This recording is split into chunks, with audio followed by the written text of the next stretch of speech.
인후에 염증이 있어서 목이 많이 부어 있는 상태입니다. 그래서 말을 하면 이제 그럭그럭 이제 쉽게 목소리가 상하고 또 이제 가래가 계속해서 올라오기 때문에 중간에 기침도 하고 좀 불편합니다만은 그래도 말씀에 집중하시면서 주님께서 주시는 은혜를 함께 누리기를 원합니다.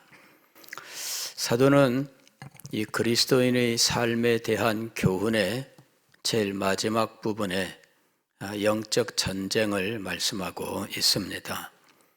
10절 제일 처음 말씀을 보면 끝으로라고 하였는데 그리스도인의 삶의 모든 부분들, 물론 사도가 우리가 생각하는 모든 것을 다 다룬 것은 아닙니다. 그러나 그리스도인의 삶의 모든 것들을 능히 다룰 수 있는 원리들에 대해서 우리들에게 충분히 말씀을 했고 또 그 원리를 적용하는 예들을 우리들에게 보여주었습니다. 그래서 우리는 배운 원리를 따라서 우리의 삶을 살아갈 수 있는데 문제는 이런 모든 삶의 배후에 영적 전쟁이 있음을 알아야 합니다. 이런 모든 삶의 배후에 영적 전쟁이 있음을 알지 못하면 우리는 그냥 세상 속에서 이런저런 우리가 직면하는 이런 눈에 보이는 일들만을 전부인 줄로 알고 살아가게 되는 거지요. 그러나 우리 눈에는 보이지 않지만 우리 삶의 배후에서 진행되고 있는 어떤 악한 시도들이 있다는 것과 그것을 분별하고 그것을 물리치는 일들이 우리가 배운 그리스도의 삶을 살아가는데 아주 중요하다는 사실을 꼭 기억을 해야 하는 것입니다. 이것을 알지 못하면 우리는 원인을 알지 못한 채 계속해서 고통을 겪을 수가 있습니다. 가령 어떤 병이 있을 때 겉으로 드러난 현상은 다 똑같은데 그 현상의 원인들이 다양한 것이죠. 그래서 그 다양한 원인들을 하나하나 살펴가면서 그 중에서 진짜 원인을 밝혀내야 병을 완치할 수 있는 겁니다. 그렇지 않고 원인을 제대로 알지 못한 채 계속 다른 것들만 붙들고 씨름을 하면 병을 완쾌시킬 수가 없는 거죠. 그래서 원인을 밝히는 작업이 굉장히 중요한 거예요. 우리가 병이 있어 병원에 가면 의사들이 우리의 증상을 묻죠. 머리가 아파요. 두통이 있습니다. 한국 사람들은 두통이 있습니다. 이거를 또 다양하게 표현하잖아요. 머리가 콕 쑤셔요. 머리를 누가 때리는 것 같아요. 누가 머리를 주무르는 것 같아요. 머리가 왼쪽이 무거워요. 오른쪽이 아파요. 그러면서 우리는 굉장히 다양한 표현들을 가지고 있어요. 근데 서양 의사들은 머리가 아파요. 그러면 아픕니까? 그러면은 이 아픈 정도를 1부터 10까지로 표현할 때 어느 정도 아픕니까? 그러면 6 정도, 7 정도 아파요. 8 정도 아파요. 이렇게 이제 수치화하는데 그분들은 익숙하죠. 근데 우리는 표현하는데 그래 미국에 간 사람들이 병원에 가는 걸 제일 무서워한대요. 왜냐하면은 내 증상을 표현할 길이 없는 거예요. 쿡쿡쿡 쑤셔요. 그 영어로 어떻게 말해야 될까? 걱정이 많죠.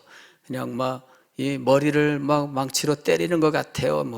이거 영어로 그 사람들은 그렇게 표현하면 알아듣질 못해요. 그래서 병원 가는 게 제일 무섭대. 한국 사람들이 자기의 통증을 표현하는 표현이 얼마나 다양하고 그런지. 근데 우리는 들으면 이해가 돼요. 우리는 들으면 이해가 돼요. 왜냐하면 같은 문화권 속에 있으니까. 근데 이런 이 다양한 것들. 근데 우리는 주로 증상에 집중을 해요. 환자는 어쩔 수 없습니다. 환자는 원인에 집중하기보다는 증상에 집중하게 되어 있습니다. 아프다, 요 증상. 뭐 상처가 났다, 요 증상. 뼈가 부러졌다, 요 증상. 요거에만 집중을 하죠. 그리고 그것만 딱 고쳐놓으면은 그냥 되는 거예요. 그래서 우리나라에서 요새 많이 유행하는 것이 통증 클리닉이에요. 한국 사람들은 아픔만 없애면 다 나은 줄 아니까.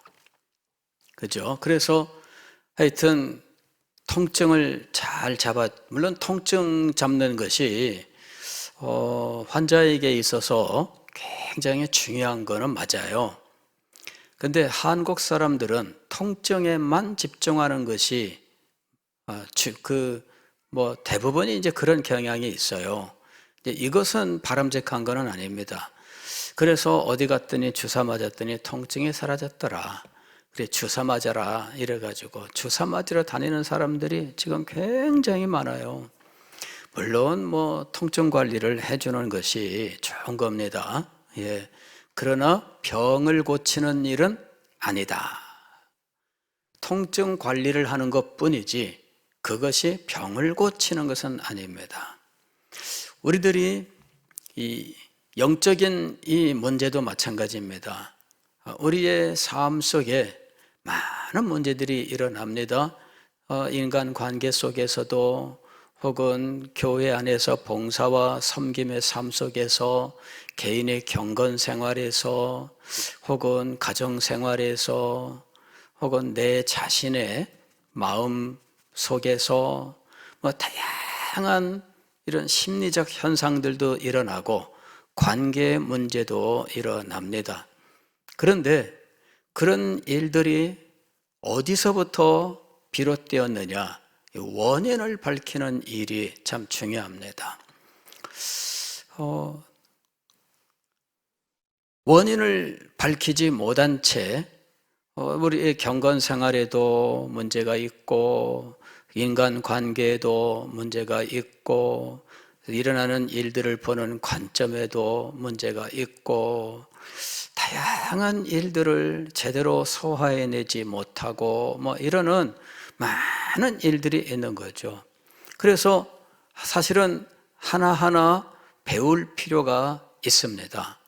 문제는 이런 다양하게 다뤄나가는 가운데 이 악한 영들의 이 영적 전쟁의 문제도 그 가운데 있으며 그리고 가장 큰 비중을 차지하고 있다는 거예요. 우리가 이런 것들을 이제 자세히 배울 수 있는 기회를 가지면 좋겠습니다. 이번 기회에 자세하게 배울 수는 없고 전체적으로 한번 개관하는 시간을 갖는 겁니다. 그리스도인에게는 영적 전쟁이 있습니다. 영적 전쟁은 악한 영들과의 싸움입니다. 악한 영들의 기원은 천사들의 타락에 있습니다. 이것이 이제 지난주에 말씀드린 내용입니다. 베드로후서 2장 4절을 보면 하나님이 범죄한 천사들을 용서하지 아니하시고 지옥에 던져라고 말씀하십니다.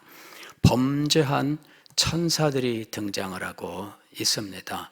이 범죄한 천사들이 바로 이 악한 영들입니다.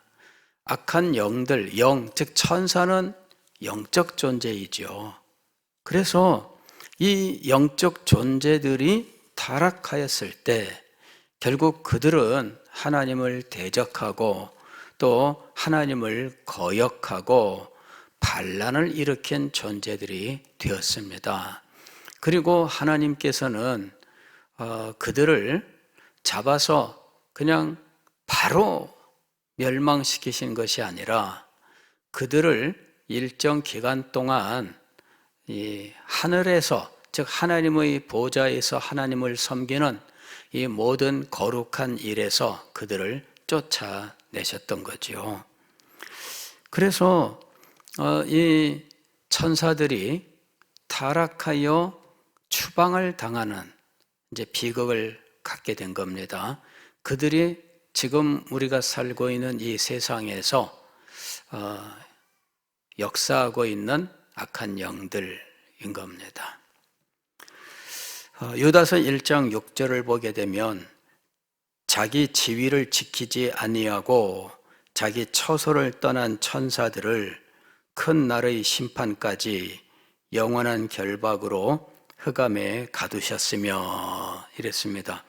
자기 지위를 지키지 아니하고 자기 처소라고 하는 것도 지위랑 같은 의미입니다.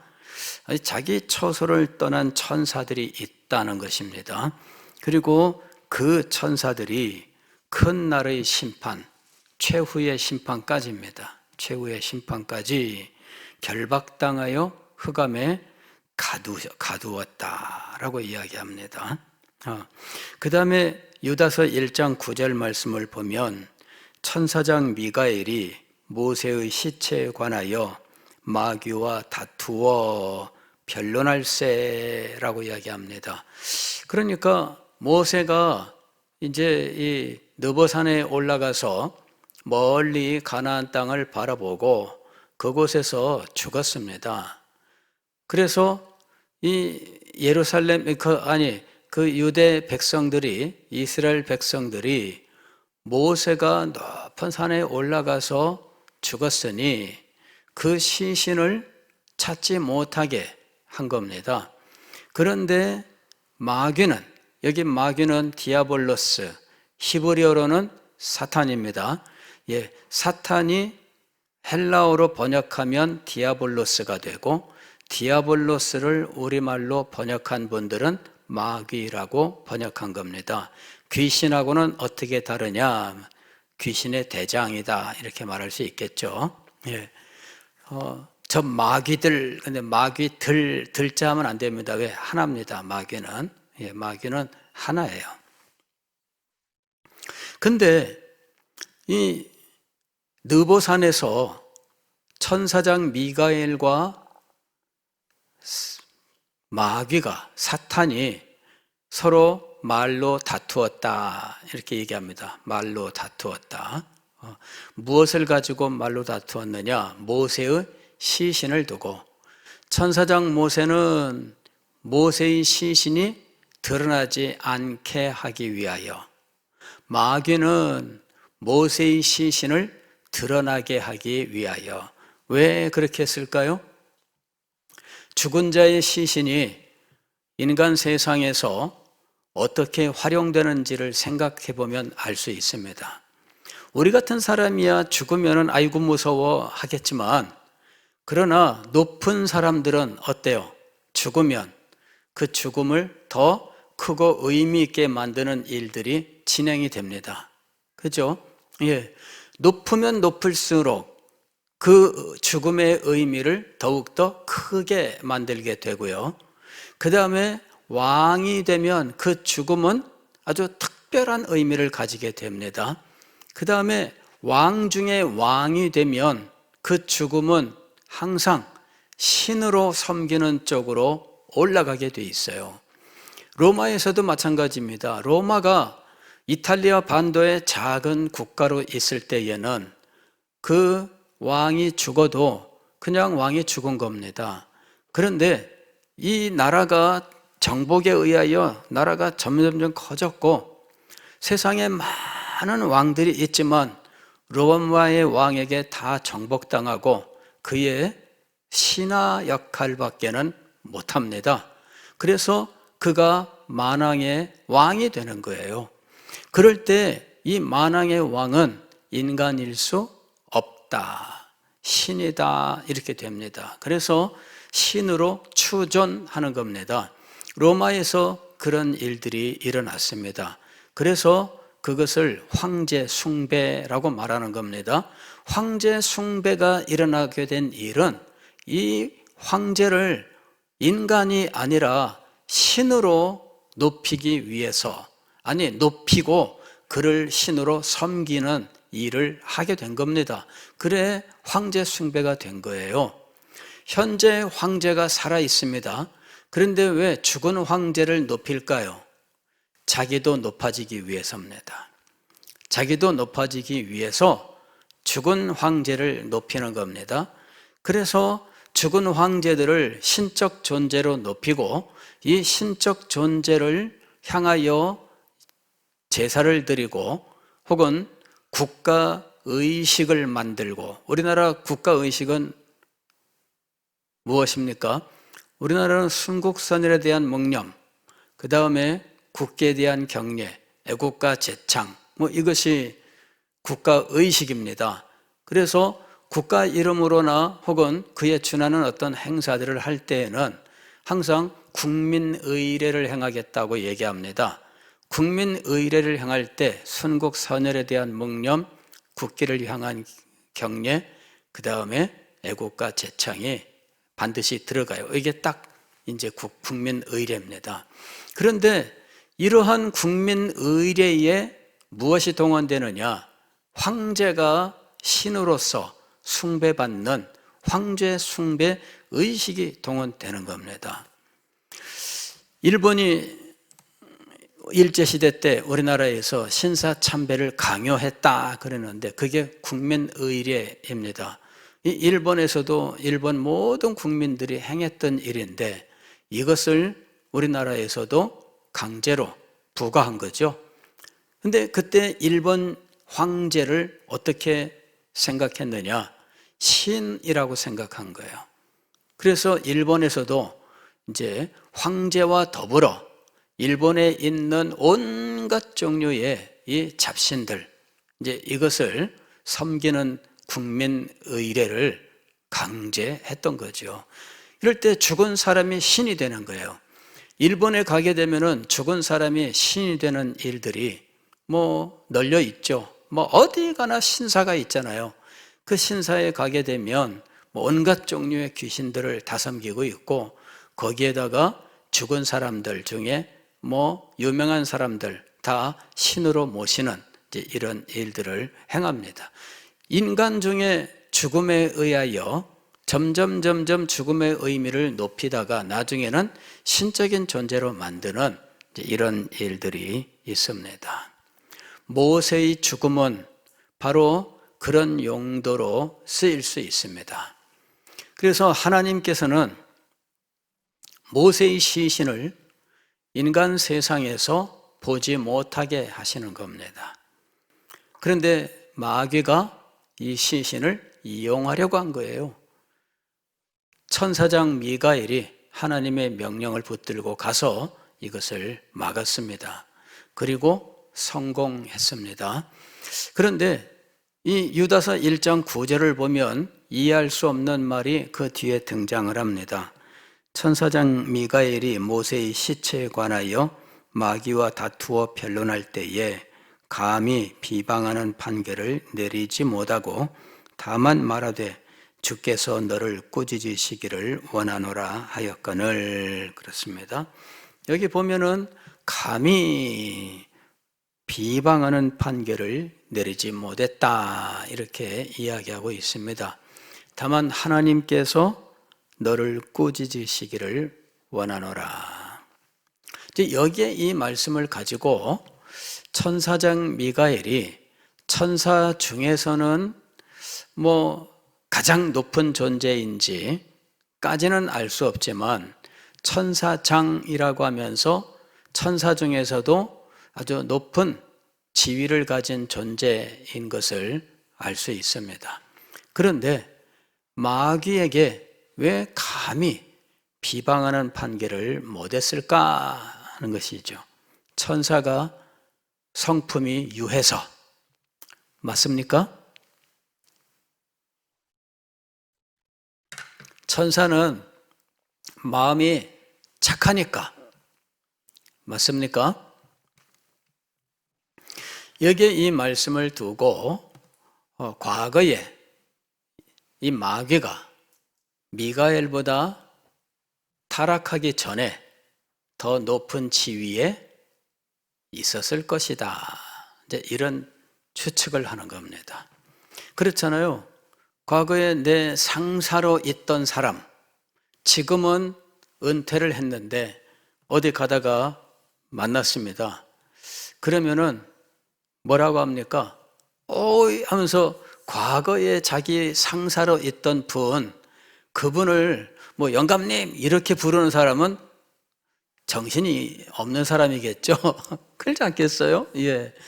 아니 자기보다 위에 있던, 그래서 자기가 그 밑에 있던 사람인데 이분이 은퇴했고 나는 지금 현직인데 만나면 뭐라고 해야 되겠습니까? 예. 이제 그런 인간 사회에서도 현직과 은퇴자 간에 이제 지키는 어떤 도리들이 있습니다. 그래서 어떤 직종에 따르는 어떤 것이면은 뭐 선배님 뭐 이렇게 뭐 부를 수도 있겠고, 아니면 과거의 그 직위로 뭐 최종 직위를 그 사람에게 붙여서 뭐 불러줄 수도 있겠죠. 그러나 어떤 존경과 뭐 이런 것들이 담겨야 할 겁니다. 근데 지금 마귀가 타락했습니다.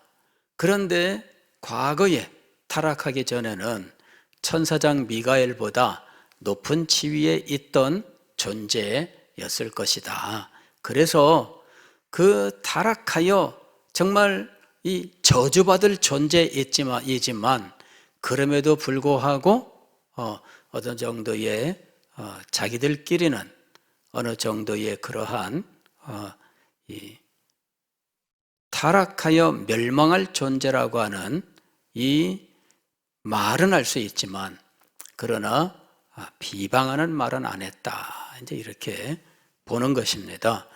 뭐 천국 가서 좀 더 확실하게 확인해 봐야 될 일입니다만은 마귀가 만만한 존재가 아니었다 하는 걸 알 수 있습니다. 욥기 1장을 보게 되면 마귀가 온 세상 두루 다니다가 이 천사들이 하나님을 모신 자리에 나타나는 장면이 나옵니다. 우리는 깜짝 놀라울 장면이죠.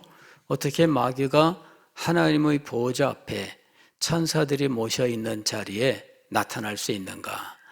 이제 우리는 그런 일들이 실제하는 것인지에 대해서는 확인할 길이 없습니다.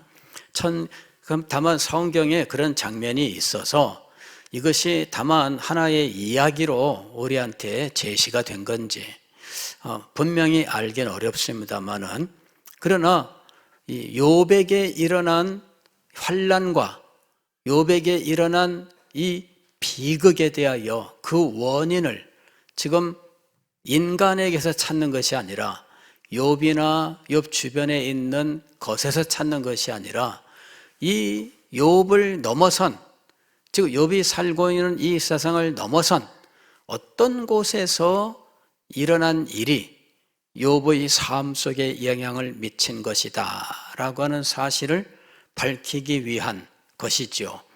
그래서 욥이 당한 환난과 고통은 욥 개인의 잘못에서 나온 것이 아니고 이 세상의 어떤 법칙 때문에 나온 것도 아니고 그보다 더 배후에 혹은 그 위에 있는 어떤 곳에서 비롯된 것이다.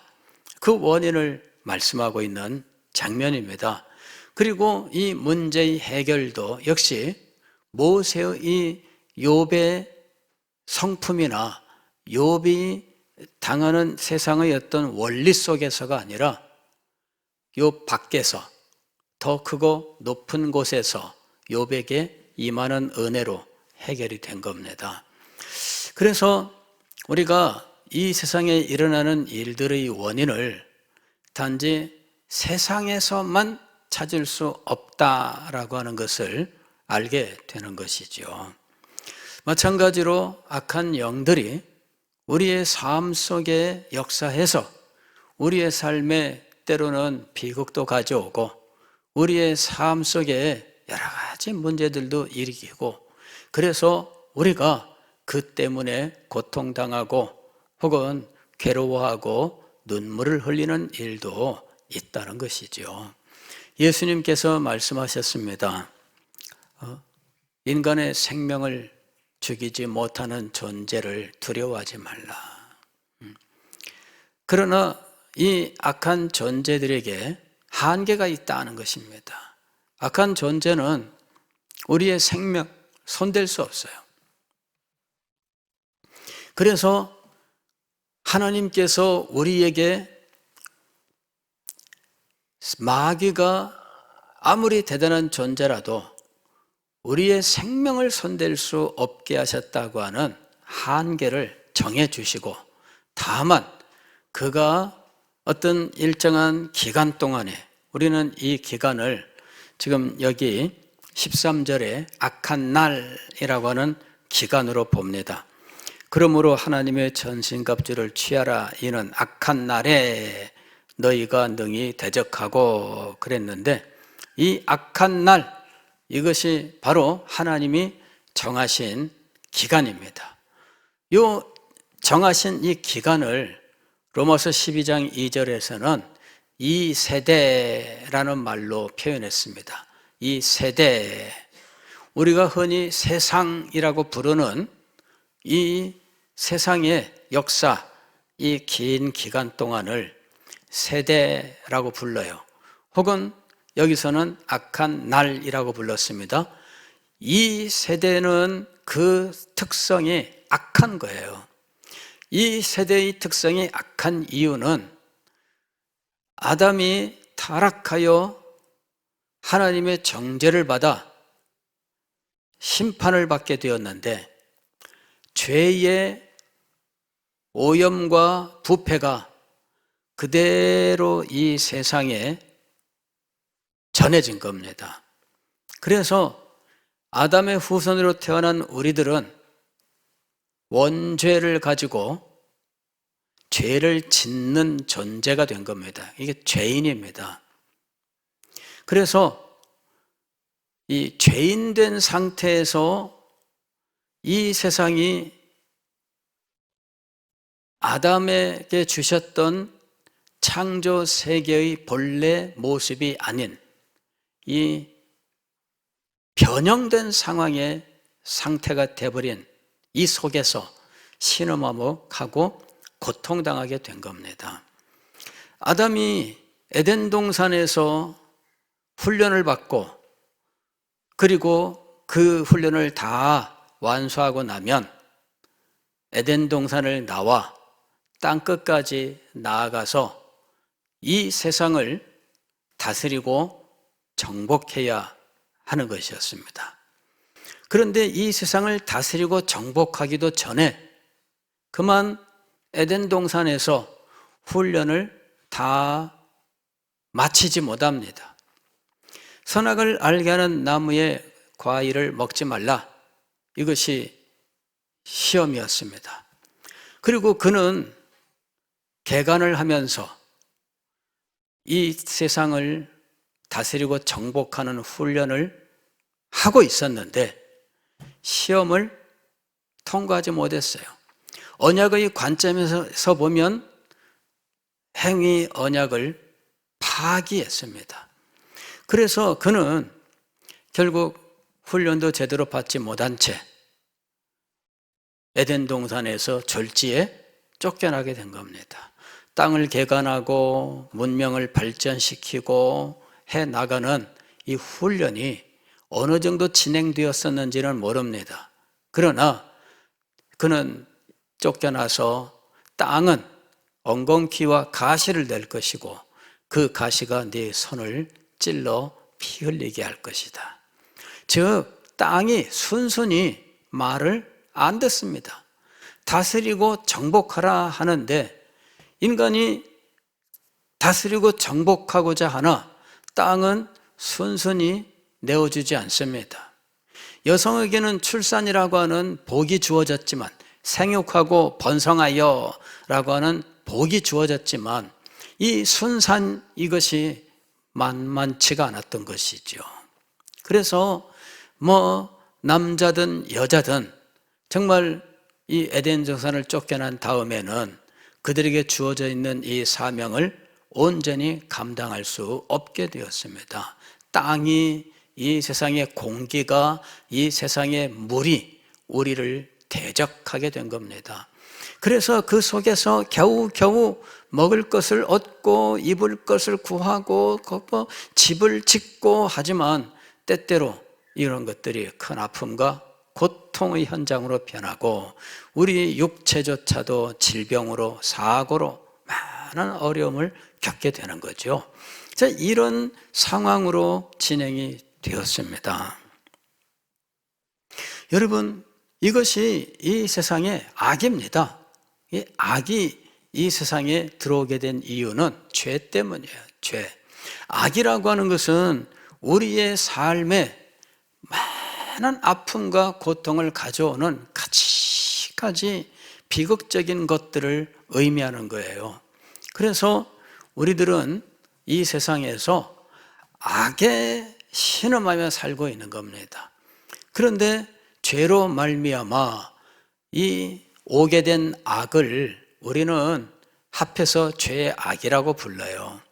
근데 죄와 악이 우리 인간에게 비극을 주고 있는 것입니다. 그리고 이 죄와 악의 최고 정점에는 죽음이 있어요. 죽음이 우리에게는 절망입니다. 죽음의 절망 얼마나 눈물 나고 모든 부분에 참 이 소망이 끊어지고 모든 기쁨과 즐거움이 끊어지는 이러한 상황이 되는 거죠. 나이가 들면 나이가 들수록 사람들이 절망하게 됩니다. 왜? 죽음이 점점 가까워 오니까.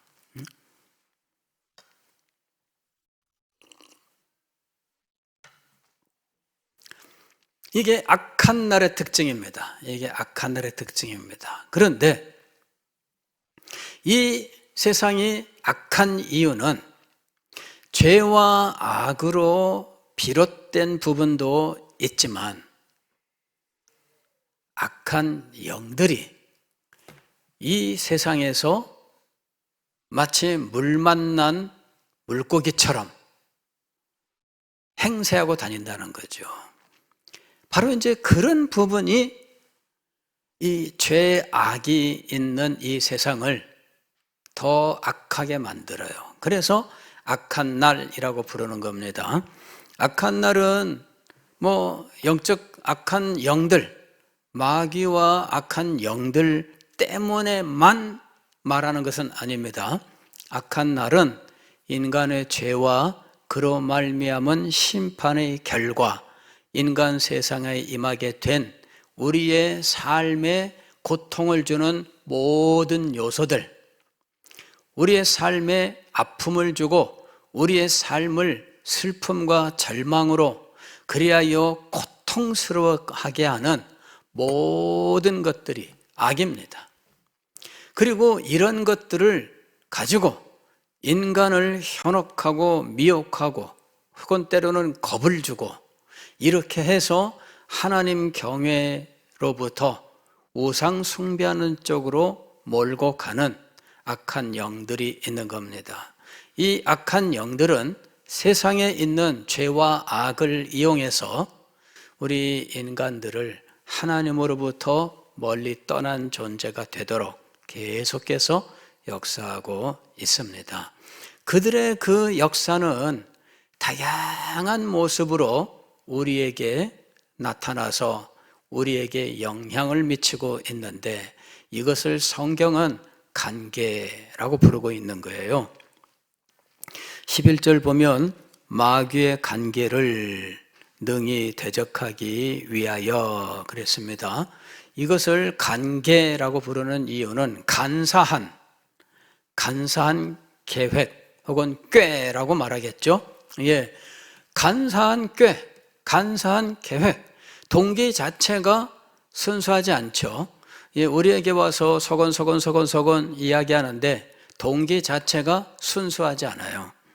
성경을 보게 되면은 그들에 대하여 뭐라고 얘기하느냐면은 이 고린도후서 11장 14절에 보면은 사탄도 자기를 광명의 천사로 가장하나니 그랬습니다. 광명의 천사로 가장하나니. 그래서 우리에게 와서 우리를 위하는 것처럼 서건서건서건 말을 하는 거죠. 애초에 하와에게 뱀이 말할 때에도 뱀은 하와를 위하는 것처럼 말했습니다. 그죠? 예, 선악을 알게 하는 나무의 과일을 따먹으면 너희가 하나님과 같아진다. 하나님은 그게 싫어서 먹지 말라고 한 거야. 이러면서 너한테 한 가지 좋은 비밀을 알려줄게. 그거 먹으면 지혜로워지는 거야. 그러니까 그 말을 듣고 자기를 위하는 말로 듣고 혹 한 겁니다. 그래서 보니까 정말 먹음직스러웠어요. 탐스러웠어요. 지혜롭게 할 능력이 있는 과일로 보였습니다. 미혹당하니 눈이 변하는 거죠. 눈이 변한다는 것은 그 사람의 사고가 변한 걸 말하는 거예요. 이제부터는 그렇게 보는 거죠. 관점이 바뀌었어요. 그래서 그가 이것을 따먹고 남편에게도 주어서 남편도 그것을 먹게 됐습니다. 광명의 천사로 가장하고, 그래서 그들이 더욱더 간사하고 간악하다는 것입니다. 그러한 것들이 우리의 삶 속에서 횡행하고 있어요. 교회 안에서도 횡행하고 있습니다. 성령이 강하게 역사하면 악령은 멀리 도망가는가?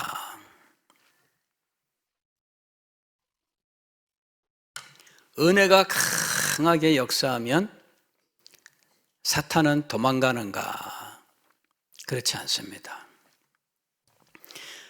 성령이 역사하는 곳에 악령도 역사를 합니다. 광명의 천사로 가장을 하고, 즉 성령의 역사로 가장을 하고 성령의 역사를 혼란하게 만들기 위해서, 그리하여 사람들이, 그리스도인들이 성령의 역사를 분별하지 못하게 하기 위해서 성령이 역사하는 것처럼 행하는 거예요. 그래서 20세기에 와서 우리들이 큰 혼란을 겪는 문제가 그 문제입니다. 성령의 역사에 대한 혼란이 있어요. 그래서 누구는 성령의 역사에 대하여 이렇다, 누구는 성령의 역사를 이렇다라고 말하는데, 지금 이 일들이 대혼란 가운데 있습니다. 그래서 성령의 역사를 바로 배우고 이것을 분별하는 것이 중요한데, 이것이 혼란되어 있기 때문에 그냥 그건 네 생각이고 이러면서 서로 하나가 되지 못하는 상황에 있는 겁니다. 이 문제를 바로 분별하는 것이 정말 중요합니다. 이거는 관계를 알아야 돼요. 사탄의 관계는 하나님의 은혜의 역사와 악령의 역사를 섞어 놓으려고 하는 거예요. 이걸 섞어 놓는데 악령의 역사가 더 눈에 잘 띄입니다.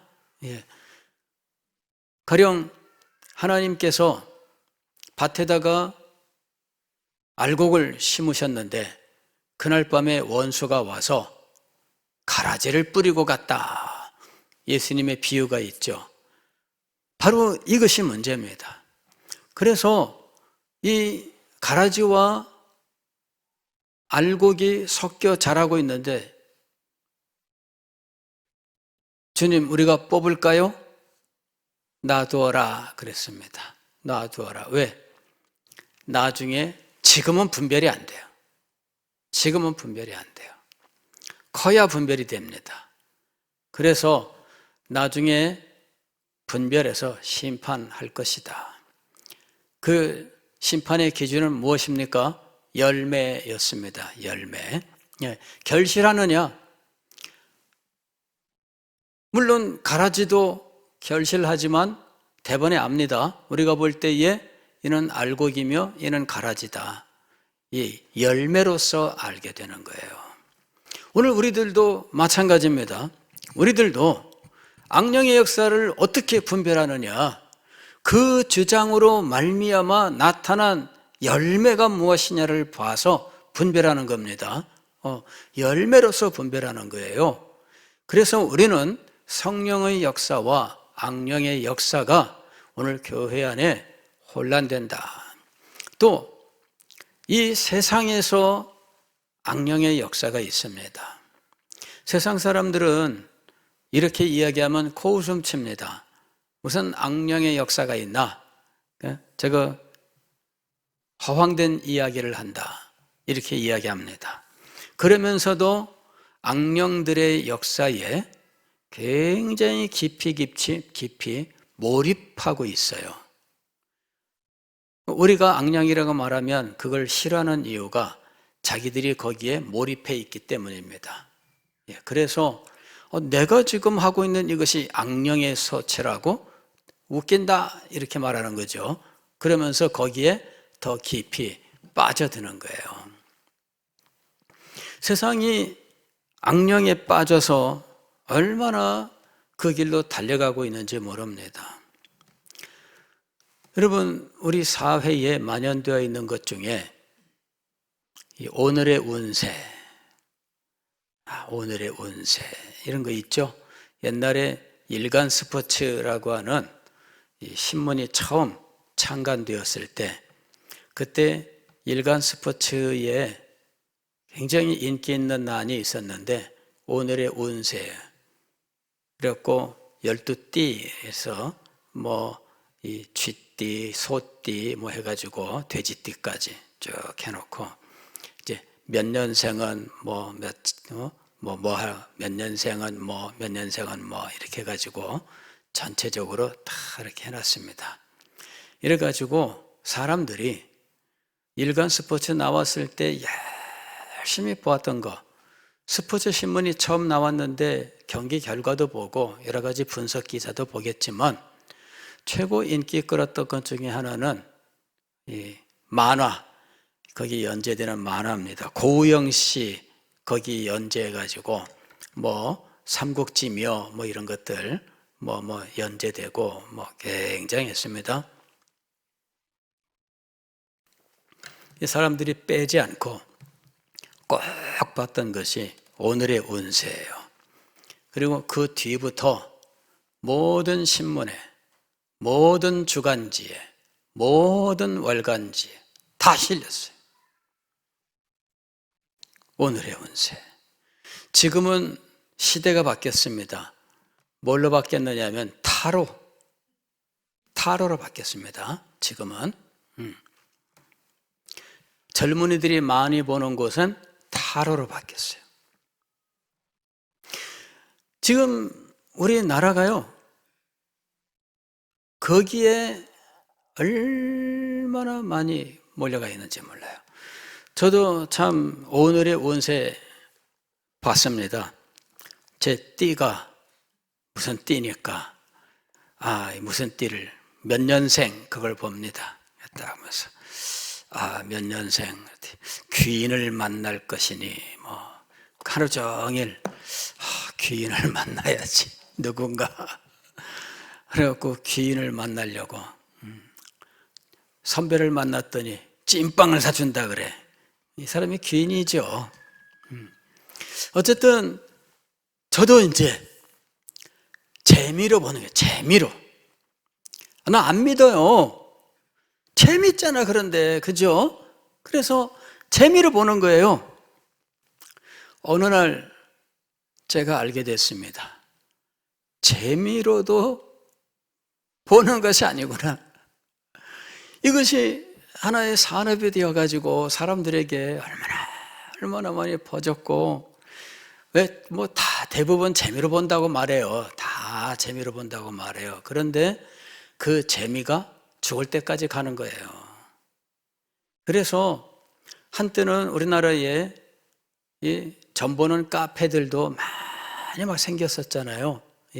이래가지고 점 보는 카페, 지금은 인터넷에서 점 치는데 이런 거 관광제도 있더라고요. 요새는 관광제 가면은 돈 넣으면은 이게 종이가 나와요. 펼치면은 오늘의 운세 이런 금년의 운세 이런 게 나오는 거예요. 예. 인터넷에도, 심지어는 게임에도 다 이게 들어가 있어요.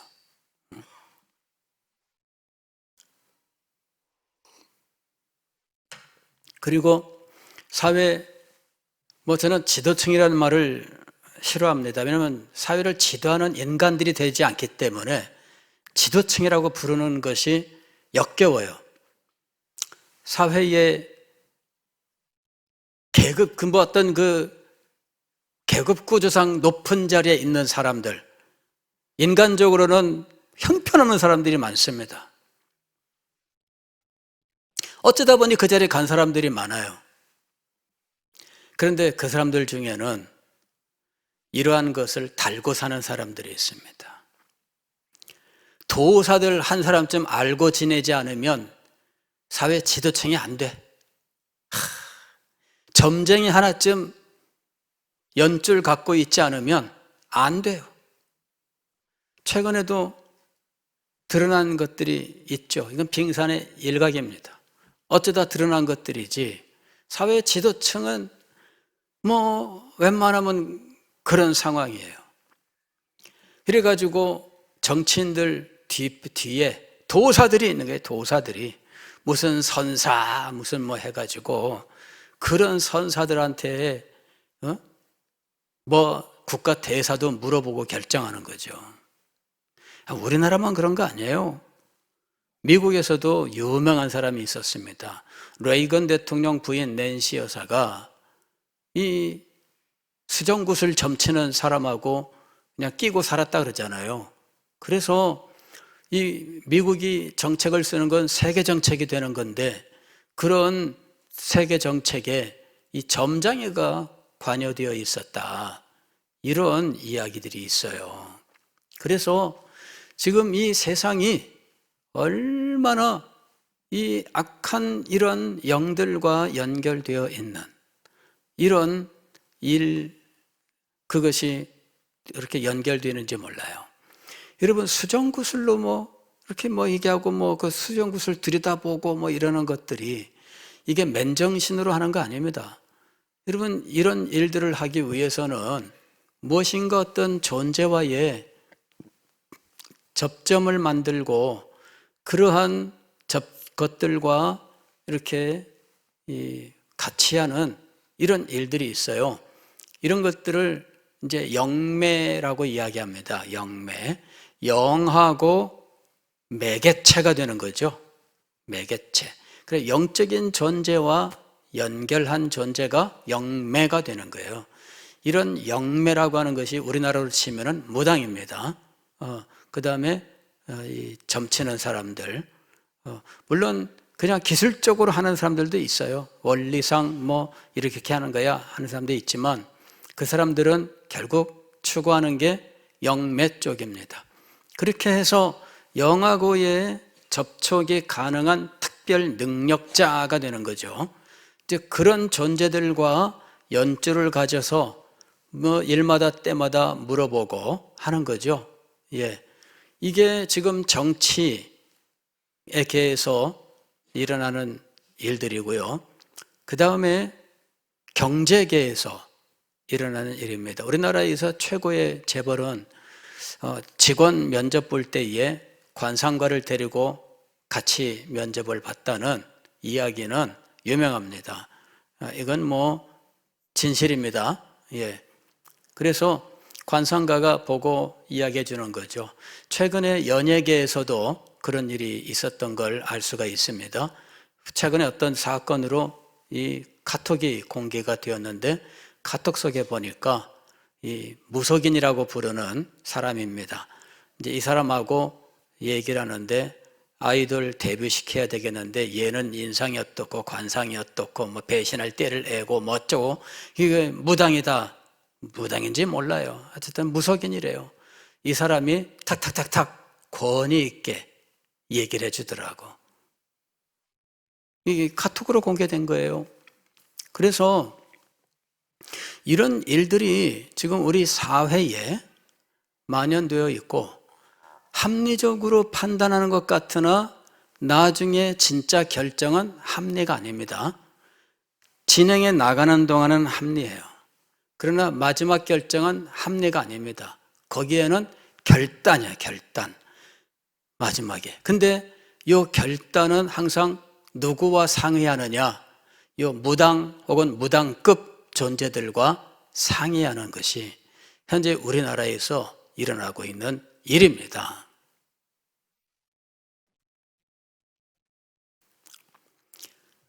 어디 날짜를 정하는 문제, 장소를 정하는 문제, 어떤 사업을 추진하는 문제, 거기에 다 밑에서 보고서 올라갑니다. 다 올라갑니다. 근데 최종 결정은 올라온 보고서를 합리적 판단으로 하는 것이 아니라 항상 무엇을 동원하고 있다고요? 무당이나 무당급 존재들과의 어드바이스라고 얘기하지만 그렇게 해서 하는 거예요.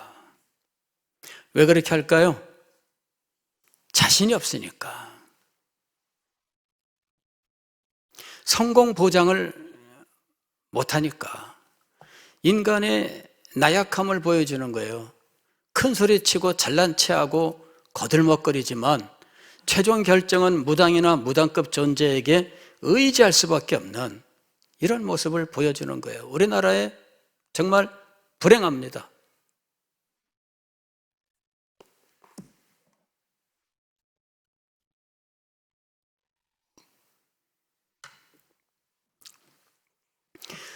어느 정도 비율일지에 대해서는 제가 알지 못합니다만은 그러나 상당한 분들이 연루되어 있는 것은 분명합니다.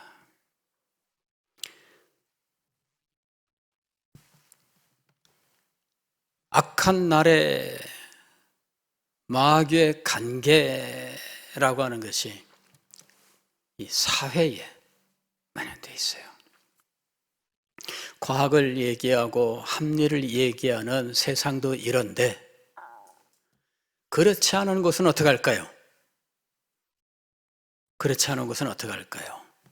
과학적 사고가 발달했다 하고 학문이 과학적으로 정립되었다가 하고 모든 것들을 합리적으로 해나가야 된다고 말하는 최고 발달된 사회 중에 하나인 우리나라가 그런데